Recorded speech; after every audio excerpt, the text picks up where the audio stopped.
Sa loob ng silid-aralan, iba-iba ang kakayahan ng mga bata.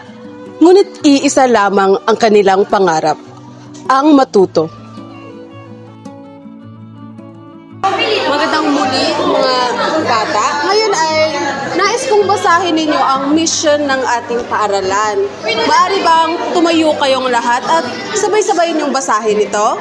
Opo, teacher. Mission. DDLSD shall provide golden opportunities to its stakeholders towards producing globally competent graduates. Hindi ka ba nakikinig? O sadyang bingi ka lang talaga? Ano? Anong sabi mo? Hindi ka nakikinig. Nakinig naman ako. Kinig. Hindi nga siya nakinig, di ba? Huli siya. Nakinig ka nga na. Nakinig ako. Nakinig. Tignan mo, napaka-work naman yan. Oo nga, isa pa yan. Hindi natin alam kung anong mga sakit nitong dalawa. Baka may something. Oo nga, talaga lang. Kapag walang sapat na pag-unawa, nagiging hadlang ang pagkakaiba.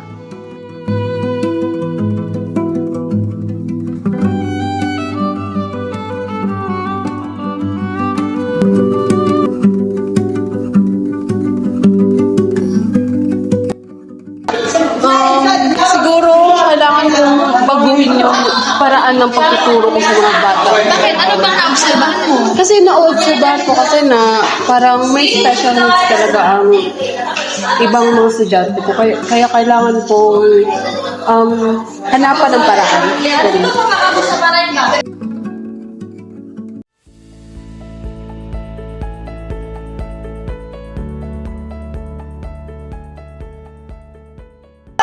Maria, maaari mo bang basahin ang nasa pizarra?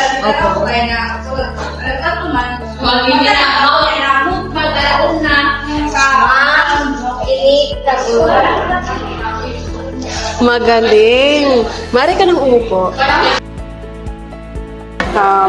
Angela and Giselle, gusto ko lang sabihin sa inyo na alam ko naman na napapansin ninyo na ang ibang mga kaklase ninyo ay may mga special need at gusto ko na imbis na ibuli natin sila or ibuli ng iba, gusto kong tulungan ninyo sila upang sabay-sabay kayong matuto. Gusto kong sabay-sabay kayong matuto dahil iisa lang naman ang gusto ng isang guro sa kanyang mga mag-aaral. Gusto kong magtulungan kayo upang sabay-sabay kayong matuto. Maari ba yon? Opo, teacher. Kasi maari niyo nang tulungan si Axo. Axo, alam kong nahihirapan kang magbasa.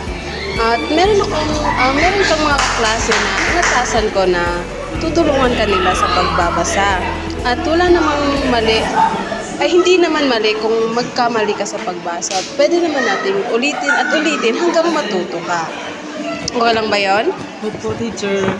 Sa tamang pag-unawa at pagsuporta, nagiging posible ang pagkatuto para sa lahat.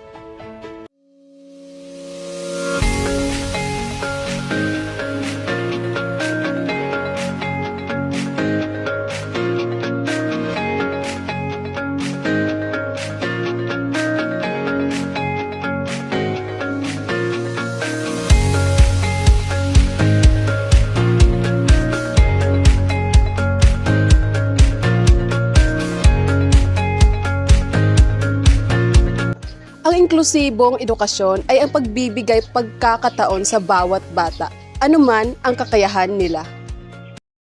Ang edukasyon ay para sa lahat! Yay!